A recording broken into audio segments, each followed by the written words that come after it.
Okay, isa pong mapagpalang gabi mga kalayko.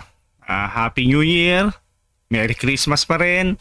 At ano pa ba? Ngayon ay may okasyon ngayon eh. Nagsimba po tayo ngayon, January 1, no? Theotokos, yun, about sa pagiging Mother of God, no? Mother of God na si Mama Mary, na siya ay hindi maitatatawa, hindi maipagkakaila, na siya po ay tunay na ina ng Diyos. Yan po ay base sa mismong dogma ng simbahan, no? Pag sinabi pong dogma ng simbahan, kung ikaw po ay tunay na Katoliko, you are obliged, no, na paniwalaan po ito at hindi tutulan, dahil po yan ay idineklara ng magisterium, idineklara ng ating simbahan na yan po ang ating paniniwala.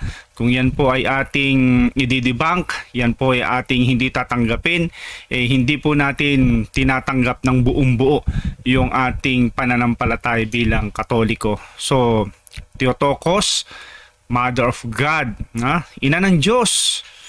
Bakit ba siya naging ina ng Diyos? Siya ba'y Diyos? Ayan, yan mga lohika na minsan kung mga iba gagamit ng kapag ang isang puno ay mangga, natural ang ibubunga nito ay hindi santol, hindi saging, mangga rin. And therefore, kung si Jesus ay Diyos, sa malamang si Mama Mary ay Diyos. So, yan po yung lohikang yan na hindi po akma, no? Hindi po naka-fit, hindi po sakto doon sa dogma natin, no? Kasi wala pong kinalaman yung gantong lohika. Mas malapit pa yung ganito eh. Ulitin ko yung lohika na halimbawa yung ikaw ay guro, guro ka ng isang eskwelahan. Halimbawa sa DASMA, o shout out sa mga teacher diyan sa DASMA, mga kaibigan natin, mga naglilingkod sa parokya ni San Antonio de Padua. Guro ka sa DASMA. Nangangahulugan ba na kapag ikaw ay guro sa DASMA, yung nanay mo ay guro na rin? Hindi, no? Parang ganito lang yan eh. Isang sitwasyon din naman. Si presidente natin, si Ferdinand Marcos Jr., no? Presidente siya. Pero hindi ibig sabihin na presidente siya. Kayo nga dito, yan. Presidente siya, yung nanay niya ay presidente rin. Pero pag nakikita natin ang nanay niya, ipapakilala yan, halimbawa sa isang pagtitipon na maimbitahan, pakikilala yan. Of course, sasabihin, i-welcome po natin ang presence ni pagalang-galang ng Romualdez Marcos, ina ng presidente. Ibig sabihin ba presidente rin si Madam Romualdez Marcos? Hindi. Pero hindi may pagtatatwa ng anak niya ay presidente, pero hindi ibig sabihin naman na presidente din siya, kung nanay siya, automatic presidente. Ibig sabihin po niyan, mga kalayko, ng ating Panginoon ay tunay na tao, tunay na Diyos. Yan po ang ikalawang persona, no, ng Trinity ng ating pinaniniwalaan. So, yung ikalawang personang ito ay may kalikasan. Yung nature ng pagiging God at nature ng pagiging tao. Yan. At si Mama Mary ay ipinanganak niya hindi yung pagka-Diyos ng ating Panginoon, kundi ang pagiging tao nito, no?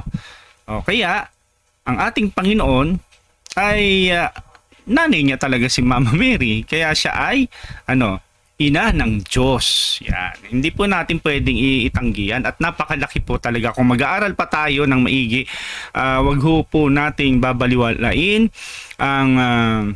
ang presence ni Mama Mary sa ating pananampalataya at ang kanyang magiging role sa ating kaligtasan. Napakalaki po.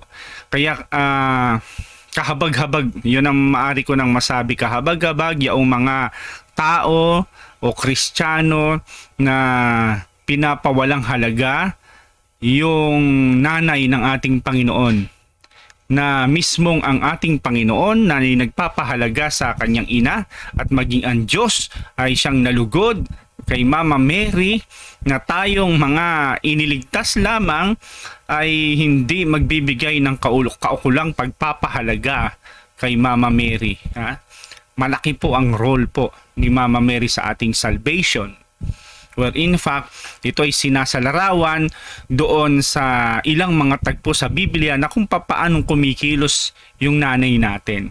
Natatandaan po natin sa kauna-unahang himala na naganap nung panahon na ang ating Panginoon ay nasa kasagsagan ng kanyang pangangaral, na minsan ay sila ay kapwa maimbitahan sa isang kasalan sa Cana,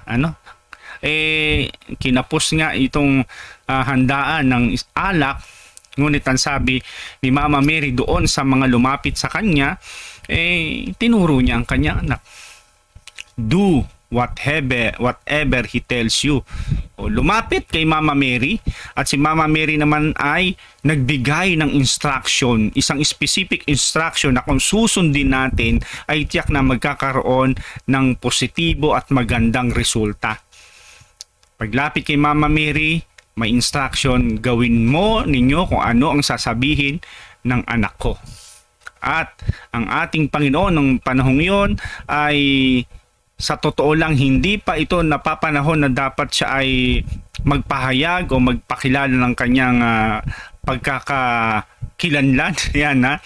Ibig sabihin yung himala na naganap na turning wine from water, no? Turning wine from water. Pag mula sa tubig ay naghimala na naging alak, isang espesyal na alak, ay bagay na hindi pa dapat niya ginawa Hindi pa napapanahon. Pero dahil nga request ng nanay, hindi mapapahindian. Sample lang po yan. At kung pag-aaralan po natin yung Davidic Kingdom, na kung saan ay doon sa ganitong pagsasalarawan ay itinuturo sa atin ng ating Panginoon yung klase ng kingdom na kanyang itinatatag, na alam ng mga Hudyo nung araw kung paano ba itong Davidic Kingdom, na kung saan sa Davidic Kingdom, of course, may king at meron pong queen. Ang queen ay po hindi po yung katulad ng pagkakaalam natin na queen ay reyna, ay laging asawa ng hari. Hindi po. Yan ay tinatawag na mother queen. At anong purpose ng mother queen? Upang alamin ang mga hinaing, ang mga pangailangan ng kanilang sasakupan ng kanilang kaharian, at upang ito ang siyang idulog niya doon sa hari. Ganyan ang role ni Mama Mary. Kaya nga sa ating pananampalataya, through Mary to Jesus, ad Jesum per Maria. Nabigyan ko lang po kayo ng kaunting pasada ng pagre-review upang makita naman natin ang kahalagahan ng pamamaraan at sistema o diskarte ni Mama Mary kung papaano naman niya tayo tinutulungan upang magapi ang pang-araw-araw na ating kinaharap bilang tayo ay bahagi ng isang warfare. Yan, ng isang uri ng digmaang espiritual. Tanggapin man natin o hindi, tayo po lahat, nung tayo ay nabinyagan, nung tayo ay naging Kristiyano, nung tayo ay nabinyagan bilang Katoliko, inilalagay na po natin ang ating sarili bilang hiwalay doon sa kalaban, yun ang mga dyablo, at tayo ay tumatayo na doon sa kaharian ng Diyos, and therefore tayo ay subject na sa kalaban, na tayo ay kanilang puksain, patayin o ano pa mang gawin dahil warfare nga eh, digmaan. So kung ikaw'y Katoliko, kung ikaw'y binyagan, oh, isa ka na, target ka na ng kalaban, sabi nga ng isang exorcist na napakinggan ko sa kanyang pagtuturo sa amin, target ka na. Kapag nalalaman mo patungkol sa mga bagay sa spiritual warfare, deliverance, ganyan, lalo ka nagiging target. Kaya lang hindi natin nararamdaman ito dahil dahil sa kakulangan natin ng ating kaalaman patungkol dito. Maaring ang buhay natin ay hindi natin namamalayan, na masyado tayong napapampered, na-enjoy ng ating kalagayan. Hindi natin namamalayan yung pagiging target natin. Dahil sabi nga ni Father Siquia sa kanyang talk, bakit ko pakikialaman ang buhay ng taong yan? Sabi ng Diablo, maaring sa loob-loob ng Diablo kung bakit ba yung mga taong masasama, bakit ba yung mga taong hiwalay sa simbahan, bakit ba sila yung mga taong nakasandal doon sa kapangyarihan ng preternatural power, yung mga devil, mga seemingly divine, ng mga pagkilos ng mga halimbawa ng mga albularyo, bakit ba yung mga umaasa dyan ay para bang hindi naman napapahamak, gumagaling pa nga. Sabi ng Diablo, ba't ko yung pakikialaman? Kung maaari, pampered ko pa yan eh. Dahil kapag pinakialaman ko yan, baka matutong magdasal ng tama. Di mawawala pa sa akin. Meron ako napakalaki at walang hanggang pagkakataon kapag ang soul nila ay nahila ko na. Yun ang nakakatakot, mga kapatid. Kaya wag tayong pakampante na kung tayo ay nasa comfort zone ng ating buhay, na akala natin ay napro-provide ng ating kinasasadlakang pananampalataya, ang ating paglapit sa isang Diyos na hindi tinuturo ng simbahan. Wag po tayong papakisiguro. Ingatan po natin ang soul na minsan ay pinabinyagan natin. Maging faithful po tayo sa ating baptismal vow at tayo po ay sumunod sa turo ng simbahan, sa mahisteryo na siyang simbahang babalikan ng ating Panginoon. Kapag po tayo dyan ay humiwalay at nag-adapt tayo ng ibang turo, kawawa po ang ating kaluluwa na ating maiingatan lamang kung tayo ay nabubuhay pa sa ngayon sa pamamagitan ng layang meron tayo upang piliin kung ano ang nararapat. So, sasabihin ng Diablo, marami pa akong pagkakataon dyan, hiyaan mo lang sila. Kailangan nilang kagalingan, bibigyan ko sila. Kailangan nila ng mga temporal welfare, bibigay ko sa kanila. Wag lang silang mangangahas na babalik sa simbahan at tatanggapin ang katawan ng ating Panginoon sa banal na misa. Wag lang sila maniniwala doon. Wag lang sila maniniwala na totoo kung nag-i-exist. Ganyan yan. Now, ang babasahin ko po sa inyo, mga kapatid, ay dumaan lang dito sa aking Facebook. Nakalagay doon mga 3 minutes na babasahin. Binasa ko at gusto ko pong i-share sa inyo. Ito ay about sa rosary. Dahil nung Christmas party, natandaan ko po, Christmas party, particular namin ng mga lay minister. Yan. Shout out sa mga kalaiko. Yan, mga kalaiko ko dyan. Shout out sa aming presidente, Jomac. Yan,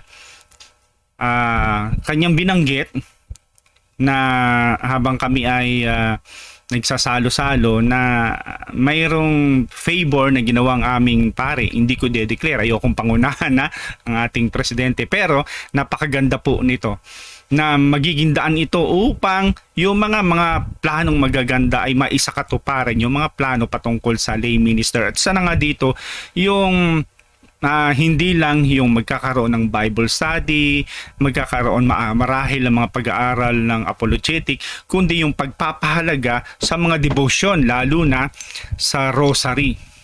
Dahil tanggapin man natin o sa hindi lamang po sa lay minister, maaari, maging sa ibang ministry, marami tayong mga naglilingkod na sa simbahan. Tayo ay deboto na sa isang ministry, masipag tayo, pero hindi po gaano tayo ka-convince at ganap ang ating pagdidebosyon sa isang napaka-importanting weapon na ibinigay sa atin ni Mama Mary, ang Holy Rosary. No? Hindi natin mabibigyan ng pagpapahalaga ang patungkol sa rosary kung hindi natin nalalaman kung ano yung magagawa nito sa ating buhay. Kung gaano ka-epekto ito. Hindi po ito anting-anting, hindi po ito agimat. Pero ang i-share ko po sa inyo ay kung papaano na ang isang exorcist, actual po ito na forcefully na pagsalita niya ang devil upang magbigay ng katekismo o pag-aaral patungkol sa rosary, at ito po yung gusto kong basahin sa inyo upang sa ganon, kung hindi nyo pa alam kung paano mag-rosary, maganda po na simulan na nating alamin. Simulan na nating gawing bahagi ng ating buhay ang pagro-rosary. Kaya shout out din sa ating mga kapatiran na wala sa iglesia, na alam kong tatawa-tawa lang, nagkikibit balikat o na ano kayo, pero maganda mga kapatid na malaman din po ninyo kung bakit kaming mga Katoliko ay gano'n na lamang aming devotion sa pag-rosary. At nakalulungkot kung maaring isa kayo sa nagtatawa nito, pero para sa amin, kami po ay naniniwala na hindi kami ipapahamak ng aming mahal na ina ng aming pananampalataya, ina ng unang Kristiyano, ina ng aming simbahan, si Mama Mary. So babasahin ko po ito, ang title, The Exorcist, The Rosary, and the Devil. Yan po ang pinakatatak niyan. So yan.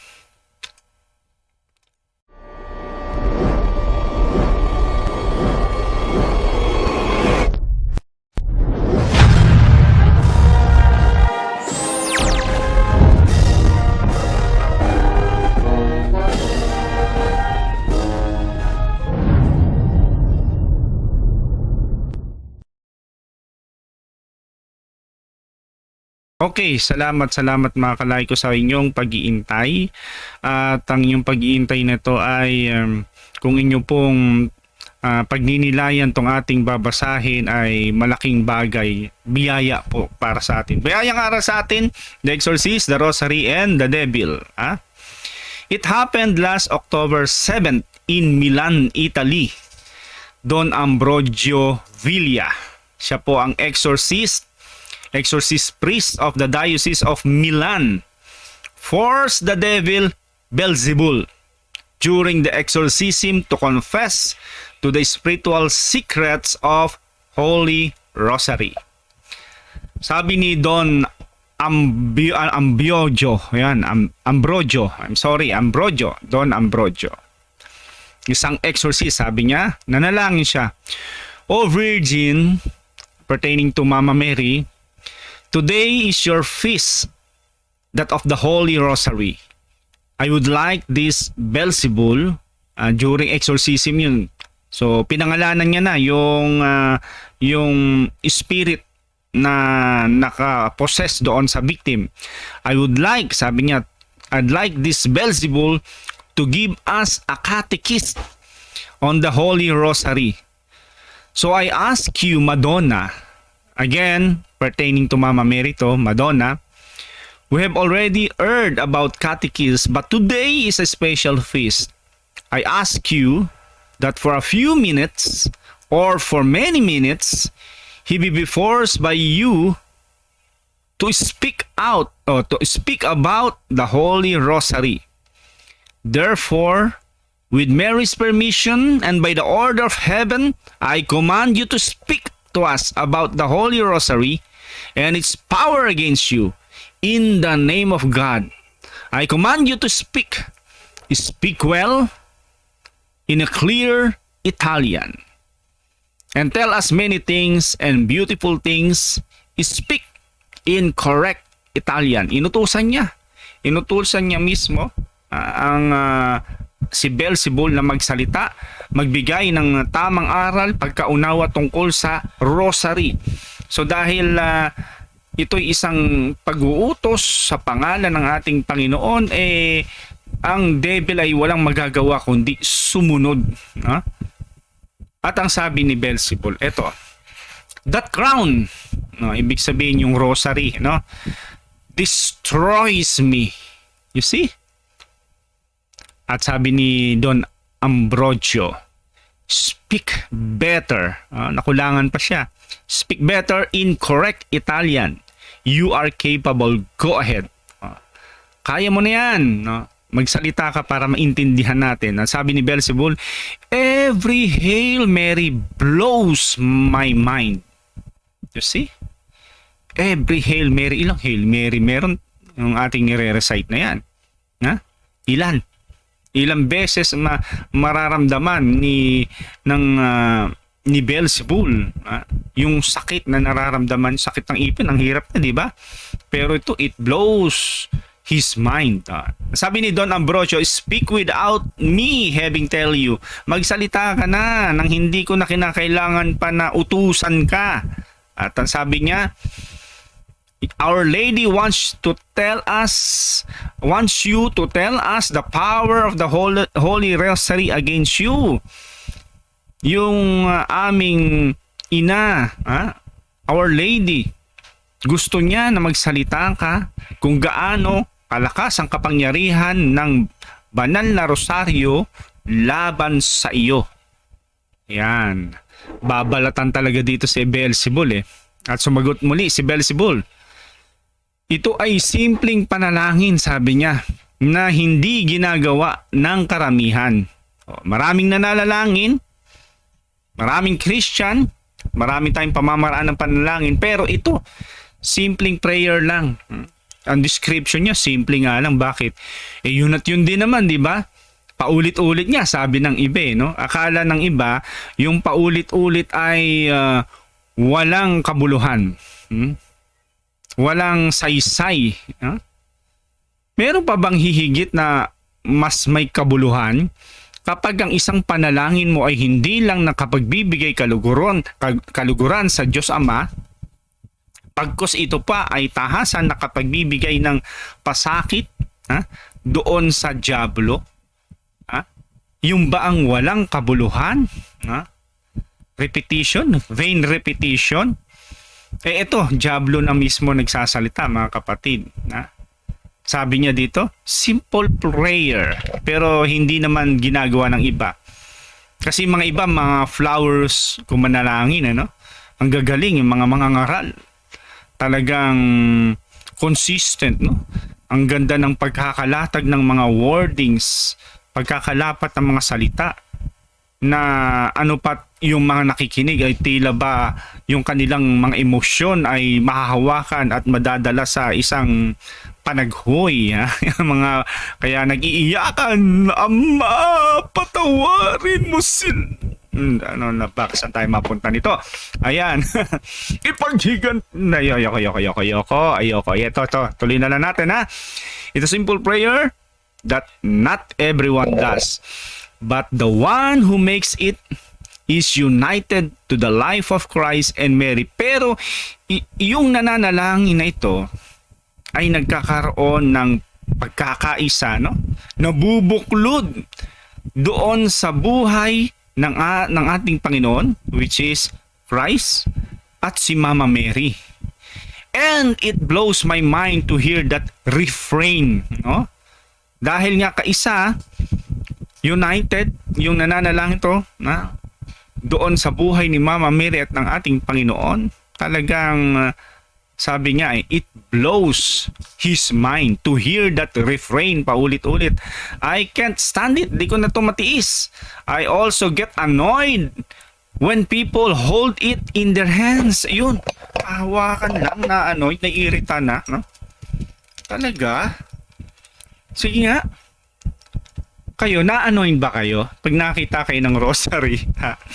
Ano nararamdaman nyo kapag hawak-hawak namin ng rosary?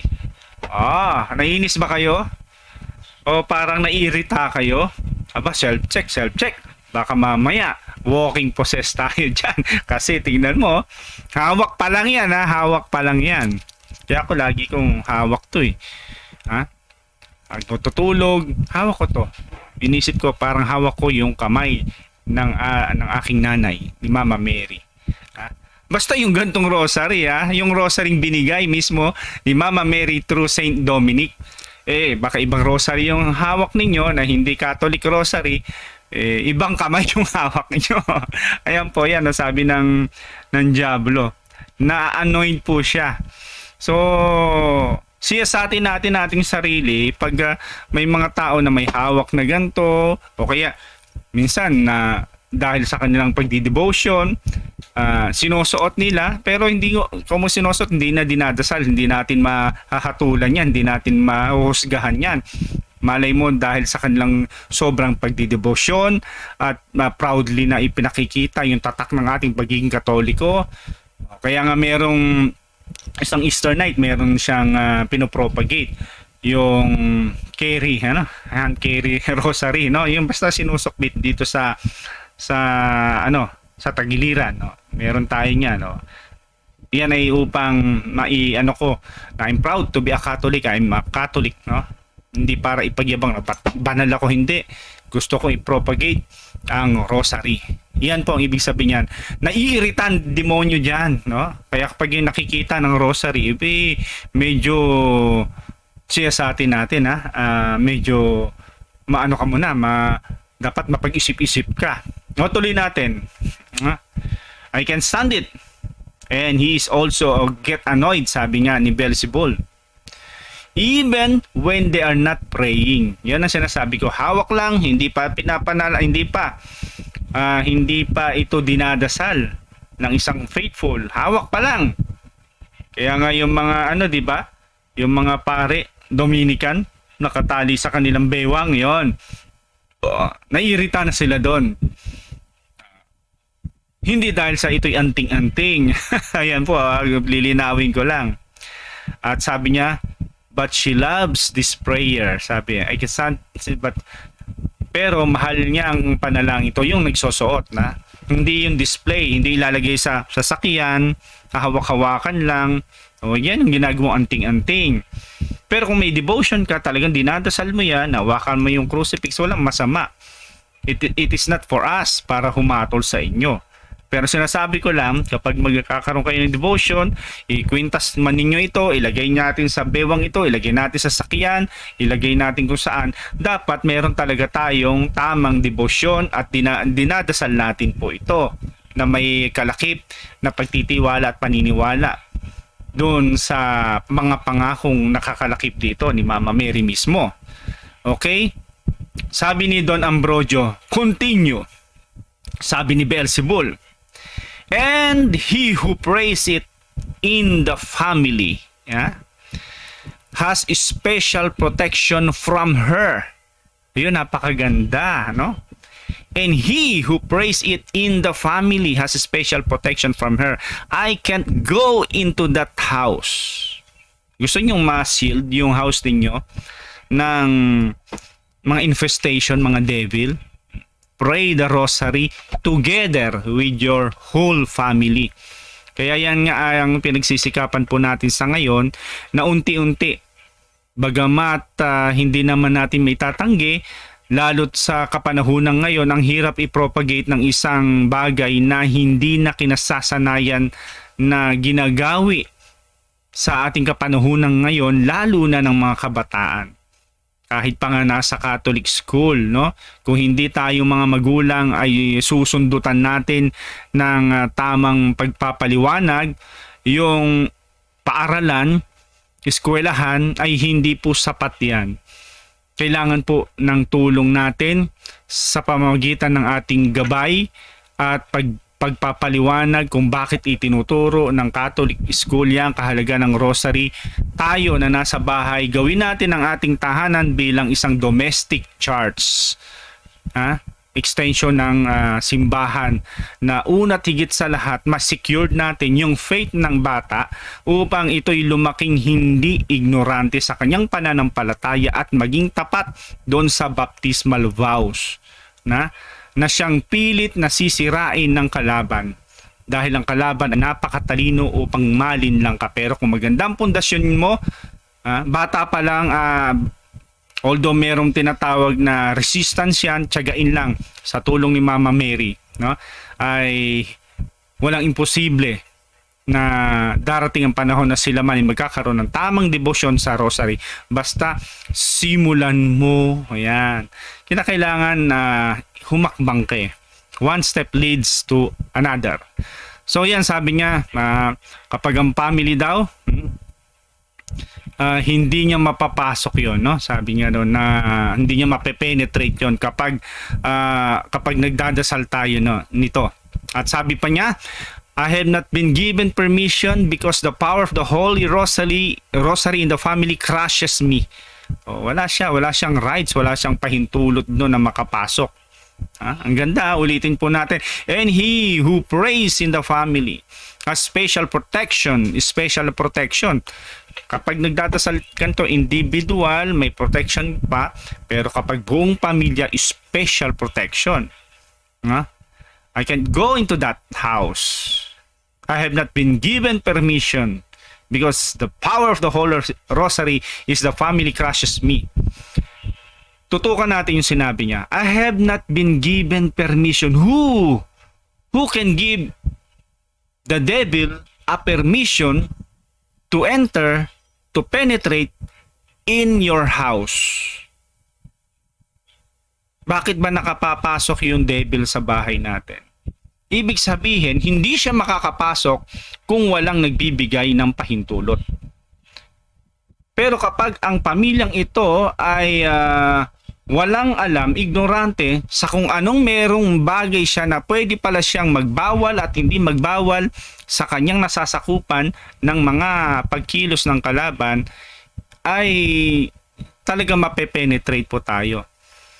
So, ibig sabihin, yung ama ng tahanan, yung ina ng tahanan, kapag kayo'y kasal sa simbahan, meron po tayong tinatanggap na kapangyarihan na biyayang kaloob ng Diyos sa pamagitan ng Sacrament of Matrimony sa simbahan, na maipagbawal natin ang mga pagkilos ng dyablo sa ating buhay. Tayo ang nagbibigay ng pahintulot kung bakit tayo ay napepenetrate. Kung tayo ay maraming pinaniniwalaan at malabnaw ang ating pananampalataya sa Diyos, na tayo ay naniniwala sa Diyos pero hindi buo, na siyang nire-required ng Diyos na tayo manampalataya, ibigin natin siya, mahalin natin siya ng buo, buong puso, buong isip, buong pagmamahal, buong lakas, buong kaluluwa, pero hindi natin binibigay ito hati. 10% kay God, 90% sa pamahiin. Binibigyan po natin ng authority ang demonyo na makapenetrate sa ating buhay. Pwede akong maniwala dyan. Tatanggapin ko lang ang aral ng simbahan doon sa aral na katanggap-tanggap lang base sa aking sariling pangunawa. Pero yung mga bagay hindi ko maintindihan, natutol sa akin, at masarap pakinggan naman yung aral ng nakukuha ko sa mga kasabihan ng mga matatanda, na ultimo yung mga nagpa-practice na to, na nagtuturo, ay hindi mapaninindigan dahil ang sinasabi habang tinuturo daw. Sabi daw ng matatanda, ganito daw. Ituturo mo ang isang bagay na dapat naming gawin, samantalang ikaw ay hindi ka sigurado kung tama ba yung ginagawa mo kasi may daw. Bakit nyo daw? Ayaw nyong masisi. Pero gusto nyo, pinopropagate nyo yung turo ng mga pamahiin, pero sasabihin nyo daw. Pero ito ang tinitiyak ng simbahan, ganito ang tinuturo ng simbahan. All forms of divination are to be rejected. Yun ang turo, yun ang instruction, yun ang gagawin natin. So kapag ikaw ay maraming pamahiin sa buhay, yan, sabi nga ng dyablo dito, it is like just giving them authority, permission. Sa isang na lang simpleng bagay na lang, tabi-tabi. Minsan natutuwa kayo, natatawa kayo. Pero hindi nyo nalalaman kung paanong nalulungkot ang Diyos, na habang ikaw ay nagtatabi-tabi, ay binibigyan po natin ng rights yung kalaban, na pinapakita natin, suko ako sa'yo. Excuse me po, dadaan po ako, huwag nyo akong salantain. Dahil alam kong kayang-kaya nyo ako, wala akong kalaban-laban, pwede nyo akong saktan. Kaya ako'y nagpapasailalim sa inyo, submission. Kaya tabi-tabi po. Uy, insulting to God. Why? Bakit? Binigyan tayo ng Diyos ng anghel na sa atin ay papatnubay. Susuguin niyang maraming anghel silang susubaybay. Kahit sandako man ikaw maparoon, tiyak iingatan. Sa kanilang palad ay tatayok at sila magtatas ng hindi masaktan ang mga paa mo sa batong matalas. Samantalang sa nuno, sa punso, natatakot ka. Sa duwende, natatakot ka. Insulting sa Diyos yan. Diba? Wala namang mawawala. Winawala nyo nga yung pananampalataya nyo eh. Sa simpleng tabi-tabi lang, hindi nyo nalalaman na binibigyan nyo ang sarili nyo ng pagpapasailalim doon sa mga bagay na dapat ay ating niyuyurakan, na ating tinatapakan. Diba? For the Lord is my power, or my tower, and it gives me the power to turn down the works of the enemies. Diba? Yun. Tinatapakan din natin yan, hindi sa ating sarili, kundi sa tulong ng ating Panginoon, sa tulong ng ating mahalinang Maria. Ayan, kursunodahan kong i-emphasize yung given permission, napakahalaga po yan. Huwag natin bigyan ng pahintulot, huwag natin bigyan ng opening na makapasok ang dyablo sa ating tahanan, sa ating pamilya, upang sila ay makapenetrate. Huwag tayong matatakot, no? Huwag tayong mangangamba. Pag nandiyan sila, paalisin natin sila. Huwag natin alagaan, no? Mahiya tayo sa Panginoon. Because the power of the Holy Rosary, the family crushes me, sabi ng demonyo. At sabi naman muli ni Don Ambrogio, go on. And si Beelzebul, sabi niya, and in those families, if there is only one person who prays it, he can save the others in the family. Kaya tiyaga-tiyagaan lang. No? Ako, sa totoo lang, nakaraang taon, andap-andap din yung aking devotion sa pananampalatayang ito. Sa gabi pa lang, iniisip ko, sa umaga magpe-pray ako, mag-rosary ako bago pa man humawak sa cellphone, hawakan ko muna yung rosary. Magde-devotion muna ako ng 3 Hail Marys. No? Pero dapat nakaprogram yung muna sana magagawa. Pero alam po ninyo, isang magic word na gagawin ng demonyo na madalas ay tinatangkilik ko. Yung salitang, wait lang, di ba?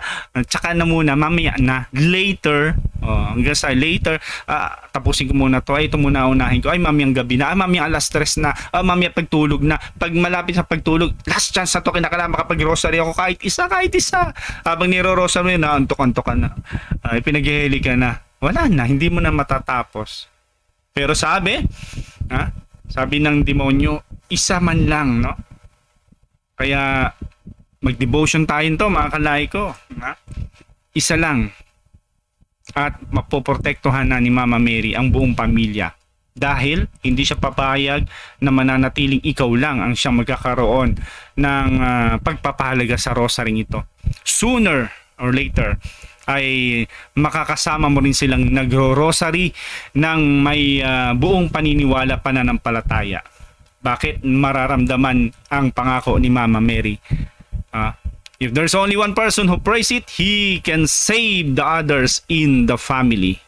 Purihin ang Panginoon. Now, Don Ambrogio, sabi niya, Oh Mary, I thank you for forcing this demon Beelzebul to do this publicity, this catechism on the rosary. Oh Mary, I would like to share it with many people with your permission. Force him to speak. Go on. Muli, pinagpasalamat ni Don Ambrogio na nagsasabi itong demonyo gaano kahalagang rosary. Kaya sabi niya, nais ko itong ibahagi.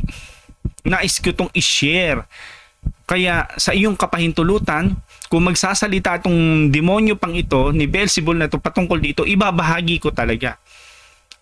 At yun na ang naganap. Kaya may nababasa tayo na siyang ibinabahagi ko rin sa inyo.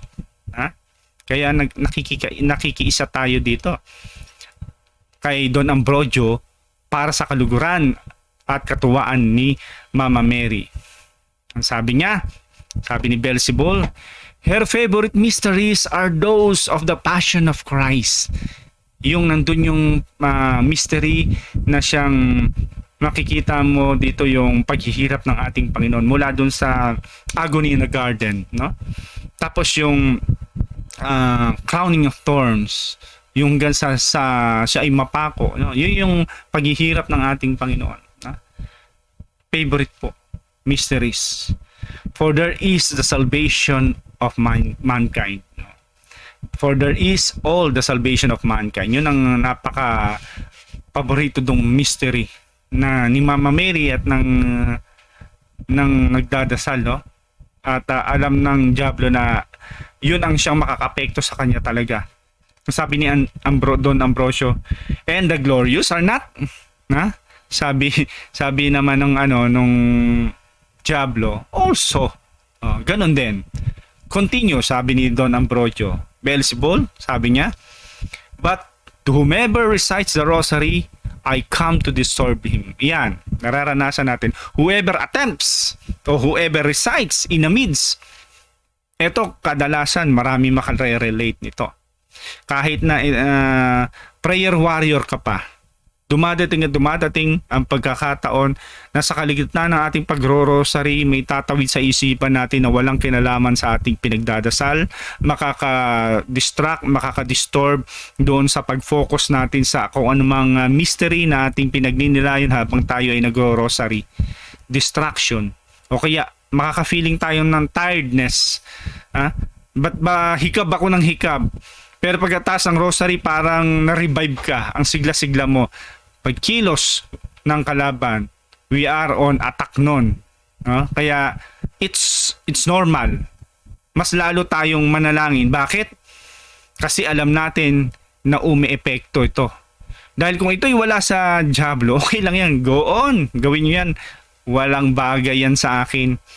Pero dahil nga, siya yung humahadlang sa ganang kanyang kakayanan na pwede kang pigilan, gagawin niya.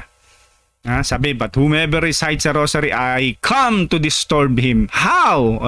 With thoughts and distractions. Yun nga, yung binanggit ko. But Our Lady thanks him anyway, right? Yes. Go ahead, sabi ni Don Ambrosio. You should pray with the children. Teach them this prayer before I come to bother them. Ito mga parents sa atin, no? Maging hamon sa atin to, lalo na tayo mga lay minister o sa anong pamampong mga sangay ng ministry ng simbahan. Maging hamon po nawa ito sa atin. Kung tayo man ay mga magulang, ang sabi dito, you should pray with the children. Teach them. Paano natin ituturo kung tayo mismo hindi natin alam? Hindi hawak natin to, meron tayo nito. Ang dami na nating collection nito pero display lang. Okay, nasa sakyan lang, hawak lang hawak, hagod lang ng hagod. Sabi, teach them this prayer. Hindi sabi niya, teach them the rosary. Meron. Ayan, rosary yan. Bigay ni Mama Mary through Saint Dominic, pero hindi prayer before I come to bother them. Dahil hindi nyo man tuturuan na mag-rosary ang mga bata, hindi nito mahahadlangan o mababago yung intensyon at layunin ng diablo na i-bother ang ating mga anak. For he came to destroy, di ba? Naparito siya upang sumira, magwasak at magnakaw at even pumatay, no? Kaya nga pinaunang inaamin na nitong Beelzebul na kinakailangan turuan natin ang ating mga anak dahil talagang ibabother yung ating mga anak. To whomever prayed rosary, she gives ulit natin.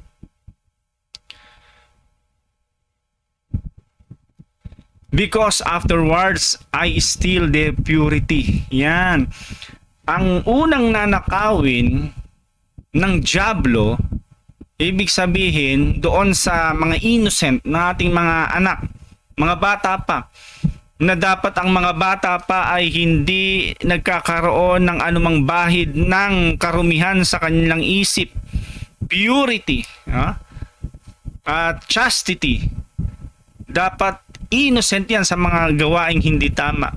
Pero nakita po ninyo, marami pong mga kabataan na ngayon Nang dahil sa hindi sila protected at hindi sila prayerful, instead na hawak ang rosary, maging ako sa mga anak ko, tinatamaan din. Bakit? Hawak yung cellphone. At ano ang napipindot sa cellphone, hindi na natin alam.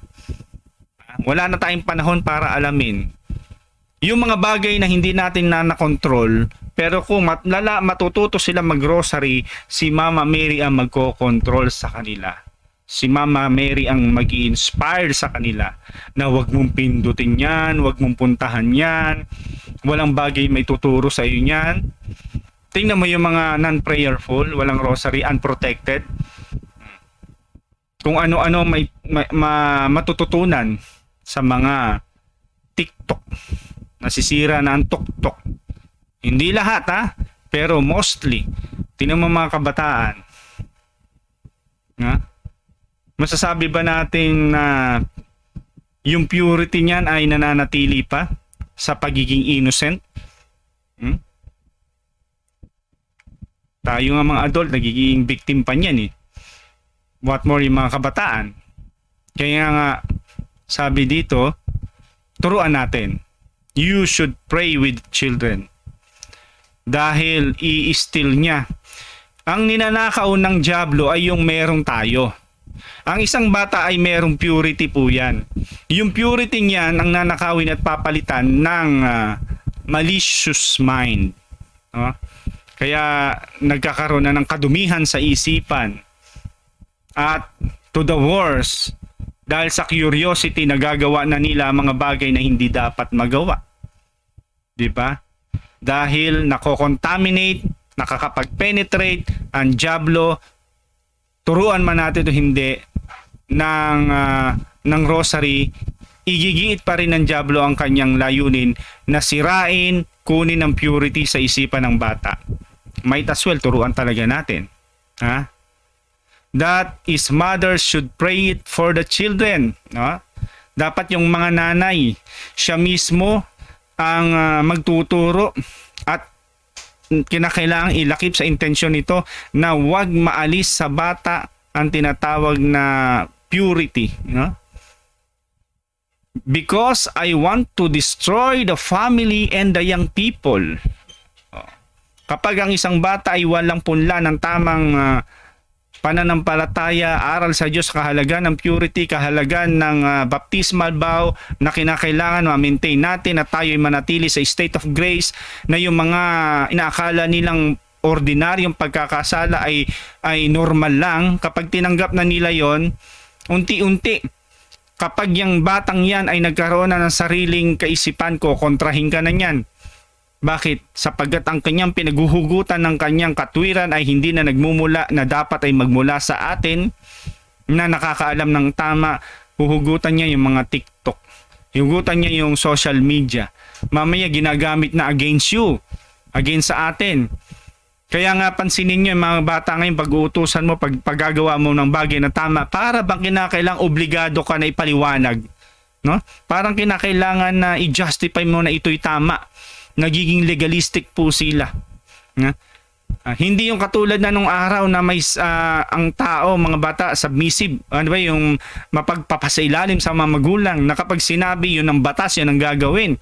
Tutol man ang kanilang kalooban, pero with respect sa kanilang mga magulang, susundin. Patagulan tayong dadabog-dabog. Ngayon hindi, sumasagot. Nangangatwiran. At very legalistic. Na kapag nagbigay ka ng instruction, malingat ka lang, ibabalik ka, dapat ganito, ganyan. O dapat yung kapatid ko ganun. Mamaya ikaw, pag sabi, oo nga, hanggang sa ikaw na napapasunod. Yan ay dahil sa kapabayaan din natin minsan. Pray the rosary. Ulitin ko, sabi dito, you should pray with the children, teach them this prayer before I come to bother them, because afterwards I steal their purity. That is, mothers should pray for it. Pray it for the children, because I want to destroy the family and the young people. Diba? Ang sabi ni Don Ambrogio, O Virgin, we thank you because you have given us the rosary, that you continue to recommend every time you appear. O nga naman, no? Salamat ni Don Ambrogio, isang exorcist, na binigay niya sa atin tong rosaryong ito, na sa isang lehitimo na mga apparition, ito yung patuloy niya na ipinopromote ni Mama Mary sa atin. Nire-recommend niya every time na nagkaroon ng apparition. Pray the rosary. Di ba? We also thank you for these words of Beelzebul that in this exorcism, I, your priest, am carrying out with the help and participation of 6 collaborators to pray and are at my side. Thank you, Mary. If you still want to force Beelzebub to tell us something, I ask you to force him to continue. O, di ba? Alam niyo yung isang exorcist, bawat kilos niyan, may mga kasama po yung collaborators, siya nananalangin, hindi yang kikilos mag-isa kasi wala naman sa kanila yung kapangyarihan na kay Mama Mary. Kaya ang bawat pagpapasya, inilalagak niya sa kapasya ng ating mahal na ina. Kaya sabi niya ay nagpapasalamat siya dahil may rosary na binigay sa atin. Every time na siya ay magkakaroon ng apparition sa tao, kalakip ng kanyang mensahe, nandun pa rin yung pagpopromote ng Holy Rosary. Kaya kung nais ni Mama Mary magpapatuloy, kung may sasabihin pa ang demonyong ito, sabi niya, force him to continue. At sabi ni Beelzebul, ito pa, to whomever prays the rosary, she gives many thanks. Really, many. And I can't stand it. Even their novenas are blowing my mind. I can stand them. Above all, the novena to the Virgin Undoer of Nuts. Yan. Pinahahalagahan din ng demonyo, kumbaga, mahirap, isang malaking pagpapahirap sa kanila, yung novena. Challenge yan 9 days na tayo magpre-pray for a certain intention. At kung familiar kayo, masarap nga itong ibalik Undoer of Nuts. Na-mention doon. Familiar kayo doon sa Undoer of Nuts? Yan po ay isang panalangin na kapag binasa po ninyo, ay masasalamin po ninyo ang inyong sarili bilang makasalanan na nasadlak doon sa pagkakasala, pero nandun yung ating pagmimithi na makalaya dito, pero hindi na natin kaya sa sarili natin upang makalaya kasi gumawa na tayo ng maraming kabulastugan sa buhay, buhul-buhul na. Hindi na kaya nating kalasan ito. Dahil kapag gumagawa pa tayo ng bagay para kalasan ito, dahil sa ating kapalpakan lalong nagkakabuhul-buhul. But si Mama Mary, the Undoer of Nuts, siya yung unti-unti na muling ibabalik tayo dun sa marapat nating kalagayan, state of grace. Ayan po, Undoer of Nuts. I-search po ninyo ang panalangin yan at ang nobenang yan. Napakaganda po. At sabi pa ni Don Ambrogio, we like litanies a lot. I used to notice that you suffered from them. What do you say about litanies? Litany of Virgin Mary. Minsan nakakatawa yung mga matatanda, mapapakinggan na, Toring garing ipanalangin mo kami, kaban ng tipan panalangin mo kami. Ark of the Covenant, pray for us. Nung unang mapakinggan ko yan, wala akong alam sa rosary, natatawa ako.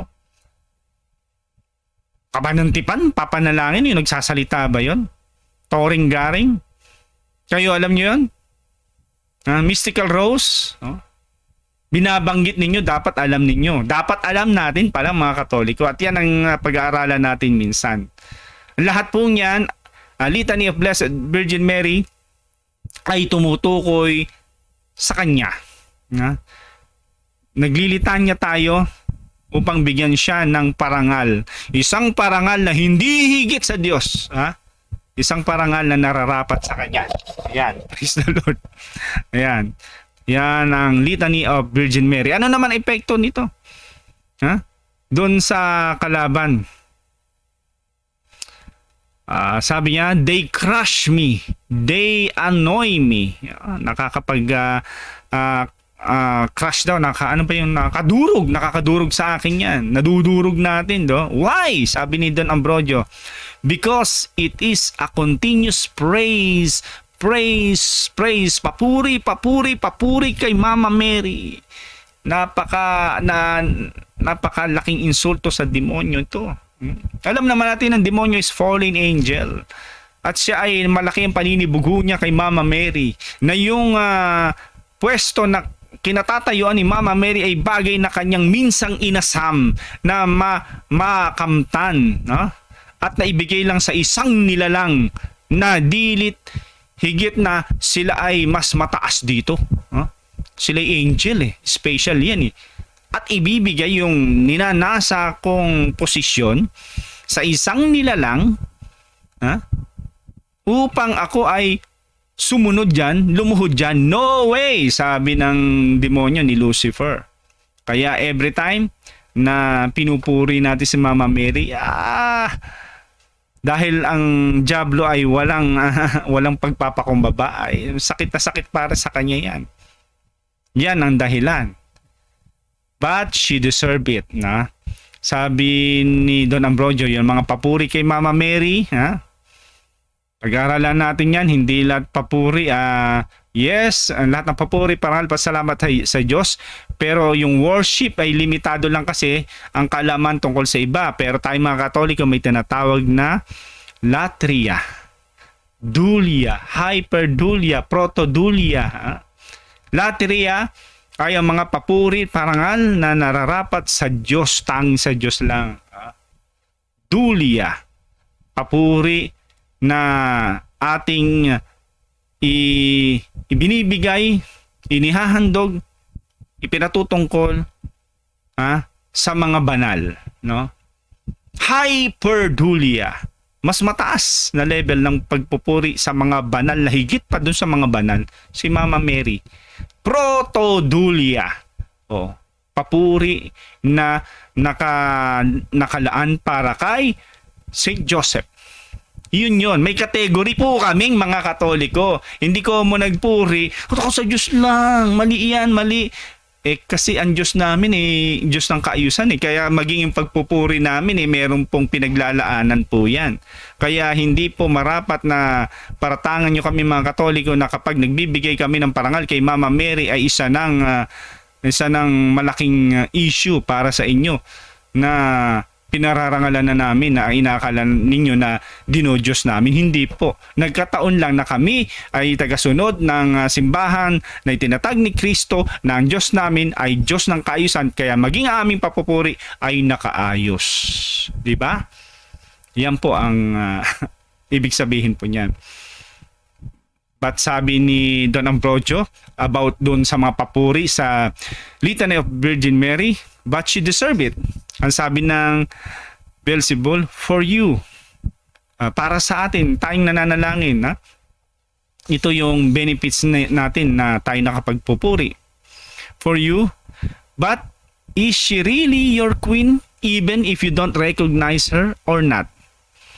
Eto malupit na sinabi to ni Don Ambrogio. Sabi niya kay Beelzebul, reyna nyo ba talaga siya kahit na hindi nyo tinatanggap ito? Reyna nyo ba siya o hindi? Sabi ni Beelzebul, yes. Reyna talaga siya. Ang mahirap nga lang, hindi namin matanggap. Iyan ang Diablo. Walang pagsisisi sa kanila, walang pagpapakumbaba sa kanila because they are fallen angel, at ang kategory ng isang angel, ang kanyang will ay perfect will para sa kanila. Kaya nga, yun ang nananatili sa kanila. Kung against sila, pero hindi nila maalis ang katotohanan na sa likod ng kanilang pagtutol dito, tanggap nila na si Mama Mary ay kanilang reyna. You see? Don Ambrogio, after the litanies, what else can you tell us? Because not anyone says it when they finish the rosary. Beelzebul, sabi niya, I know those who don't pray then are mistaken. Ulitin natin And after the litanies, what else can you tell us? Because not everyone says it when they finish the rosary. Hindi kasi lahat ng nagro-rosary ay dinudugtong tong litany of Blessed Virgin Mary. Ngayon, ano pa masasabi mo sa mga tao na after litanies hindi ini-include to? Sabi ni Beelzebul, I know those who don't pray them are mistaken. Nagkakamali sila. Oh, how many beautiful things, Virgin, that you given us unexpectedly. Also through this devil, whose name at least he said the name is Beelzebul, we praise you, Mary, that she tells you to tell us something yet, or are you finished? Answer, I am finished. So huli pinahalagan niya yung litany of Blessed Virgin Mary. Na isang pagkakamali kung hindi po natin talaga sinasama din po ito. Kaya nagpasalamat si Don Ambrogio, napakagaganda mga bagay na ipinahayag ng diablong ito sa pahintulot ni Virgin Mary, na ipinahayag na hindi nila inaasahan. Although this devil na siyang nagpakilala sa pangalang Beelzebul, kaya nagpupuri itong si Don Ambrogio, at sinabi niya, meron ka pa bang ibang sasabihin? Sabi ni Beelzebul, I am finished. At sabi ni Don Ambrogio, then we pray. Let us pray. O Mary, they pray the Hail Mary.